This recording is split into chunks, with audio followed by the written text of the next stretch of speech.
Je viens d'écouter une intervention de très haut niveau d'un dénommé Driss Rali, que certains surnomment Driss Riss, au sujet de l'Algérie sur le plateau de Europe 1. Enfin, sur le plateau, pas vraiment, puisqu'il a effectué son intervention à distance, puisqu'il ne vit pas en France. Et Driss Rali a été présenté comme un expert dans les thèmes de la violence et de l'identité. Ce sont des thèmes fortement liés, ça n'est pas par hasard qu'il les a choisis, ce sont des thèmes quasiment indissociables. Et moi, c'est la même chose. Je suis un expert dans le domaine de la pâtisserie et de la mécanique des camions poids lourds, ainsi qu'en élevage d'escargots. Ce sont des thèmes fortement liés.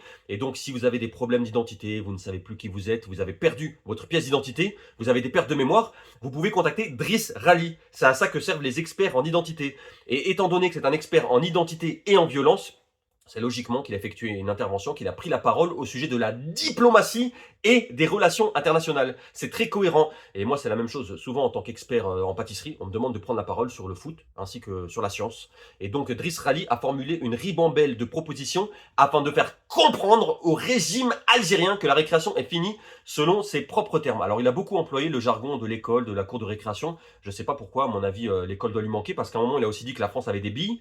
Il a également dit que le régime algérien, il utilise tout le temps le mot régime, pareil, je ne sais pas pourquoi, à mon avis, il doit faire un régime alimentaire en ce moment, donc c'est pour ça qu'il a ce mot en tête. Il a dit que le régime algérien était un vilain garnement.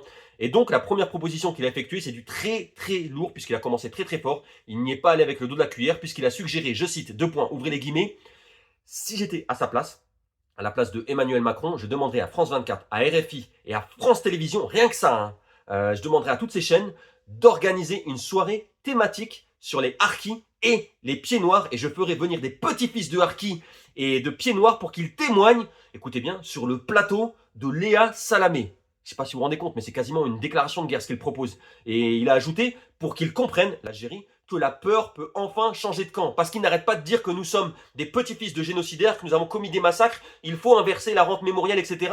Alors, petite parenthèse, il y a une chose que je n'ai pas comprise pendant toute son intervention. À chaque fois qu'il faisait référence aux Français et à la France, il utilisait les pronoms personnels on et nous. C'est-à-dire qu'il s'incluait dedans. Or, il n'est ni français, ni résident français, puisqu'apparemment, il vit au Brésil. Donc, il doit avoir un problème d'identité. C'est un peu paradoxal pour un expert dans le domaine de l'identité, mais comme on dit souvent, ce sont les cordonniers les plus mal chaussés. Bon, après, je pense que comme il parle français, à mon avis, il doit se dire qu'il est français. Moi, ça m'arrive aussi quand je parle anglais, je pense que je suis australien, ou je suis américain, ou bien anglais, ça m'arrive. Et donc, il a dit ensuite qu'il faut choquer le régime algérien.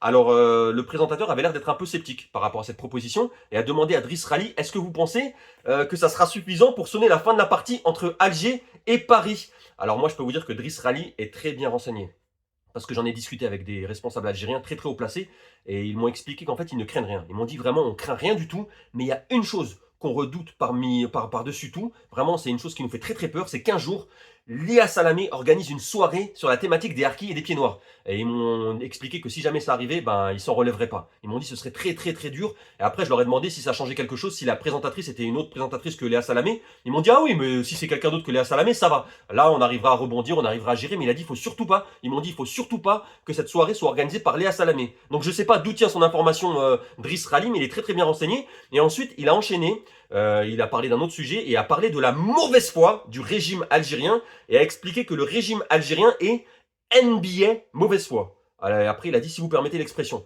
Alors, le présentateur ne lui a pas permis, parce qu'en fait, il n'a pas compris. Il a dit, je l'ai pas. Et il n'avait pas la référence. Et je vous avoue que moi non plus, j'ai pas compris ce qu'il voulait dire. Peut-être qu'il voulait dire que les responsables algériens sont très bons en basket. C'est une possibilité, je sais pas du tout.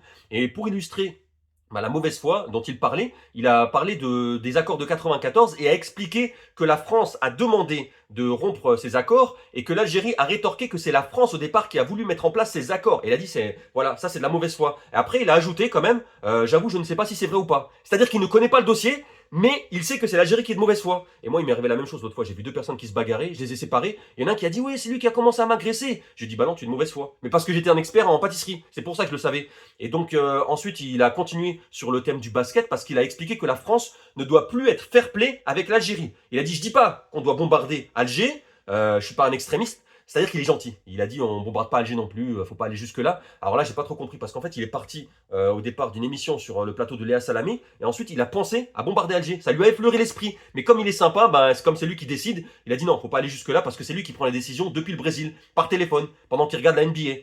Et après, il est resté dans la thématique du jargon militaire. Il est resté sur le jargon militaire et a dit il faudrait mettre fin aux accords de 68. Ce serait une espèce de bombe nucléaire. C'est-à-dire, il pense à la guerre. Il aime la guerre, il a parlé de bombardement, de bombes nucléaires. Et d'ailleurs, à ce propos, après, il a dévié sur d'autres sujets. Là, je vous avoue que j'étais un petit peu perdu parce qu'il a un peu mélangé les choses. Mais je pense que c'était trop technique pour moi parce qu'à un moment, il a dit aussi que Emmanuel Macron a jeté une grenade. Et ensuite, il s'est réfugié dans un bunker pour laisser François Bayrou et Retailleau gérer la situation. Et après, il a dit que Emmanuel Macron jouait au basket et au football en même temps. Il a dit qu'il jouait au basket avec Retailleau et après, il jouait au football à l'international. Donc là, il y a encore la thématique du basket qui est revenue. Si vous voulez, il y avait différentes thématiques qui revenaient souvent. Et après, il a expliqué que Emmanuel Macron avait écrit une lettre qui faisait penser à quelqu'un qui avait eu une déception amoureuse et qu'il avait écrit à son ex pour lui dire qu'il allait se remarier. Après, il a dit que l'Algérie et la France pouvaient divorcer parce que dans la religion catholique, on peut divorcer. Je vous avoue que j'étais un petit peu perdu.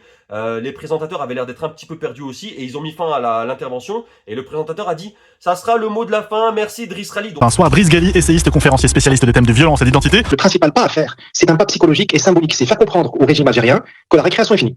On est face à un régime qui est NBA, si vous me permettez l'expression, NBA en mauvaise foi. C'est la mauvaise foi de A à Z. Il n'y a qu'à voir, je serai à sa place, je demanderai à France 24, à France Télévisions, à RFI, de faire une soirée thématique, par exemple, sur les harkis. Amener des petits enfants de harkis témoigner, amener des petits enfants de pieds noirs français, ils sont tellement nombreux, qui ont perdu leurs biens immobiliers, qui ont perdu eh bien, qui les emmène chez Léa Salamé sur France Télévisions pour qu'ils témoignent, sans acrimonie vis-à-vis de l'Algérie. Parce que il faut que ce régime-là comprenne que la peur peut changer de camp, et que la France a des billes. Mais est-ce qu'ajuster sur le plan de la communication peut suffire à sonner de la fin de la partie entre Paris et Alger ? Parce qu'on nous a mis dans la tête que nous sommes des fils de génocidaires, que nous avons commis des crimes indépassables en Algérie et que il faut payer, il faut passer à la caisse. Si la France veut remettre en cause l'accord de 68, ce serait une espèce entre guillemets de bombe nucléaire. Même le mariage aujourd'hui très catholique, il admet le divorce. Je ne vois pas pourquoi on ne peut pas rompre un accord bilatéral avec l'Algérie. On est quand même dans la mauvaise foi qui habite la diplomatie algérienne. Et quand je dis mauvaise foi, ce n'est pas que péjoratif, c'est aussi un talent. C'est pas donné à tout le monde d'être aussi bon dans la mauvaise foi. Vous nous parlez des accords des diplomates que vous voulez, des visas diplomates que vous voulez enlever, mais c'est vous qui les avez proposés en 94. C'est la France qui est venue voir l'Algérie pour proposer un accord bilatéral sur les visas diplomatiques. J'ignore si c'est vrai ou faux, mais vous voyez le pauvre renoncer au fair play. Je ne dis pas qu'il faut bombarder Alger, il ne faut pas non plus être dans l'extrémisme, mais il faut de lettres. On dirait un billet de dépit amoureux envoyé au meilleur ami de la copine qui vient de vous laisser. Vous avez dit qu'Emmanuel Macron dit à ta copine que je vais me remarier. Non, il faut faire quelque chose. Il faut choquer le régime algérien. Il faut le choquer parce qu'il faut qu'il sorte de son illusion. Que la France, il joue au foot et au basket en même temps. Parce que vous avez deux enfants face à face. Vous avez l'enfant algérien, avec tous les guillemets du monde, qui est un mauvais garnement. Le type a ouvert une grenade. Et il est parti se cacher dans son bunker. Et il a laissé Boualem Sansal, Retailleau, Bayrou régler le problème. Il ne le règle pas. Et ce sera le mot de la fin. Merci à vous, Driss Ghali, essayiste, conférencier, spécialiste des thèmes de violence et d'identité.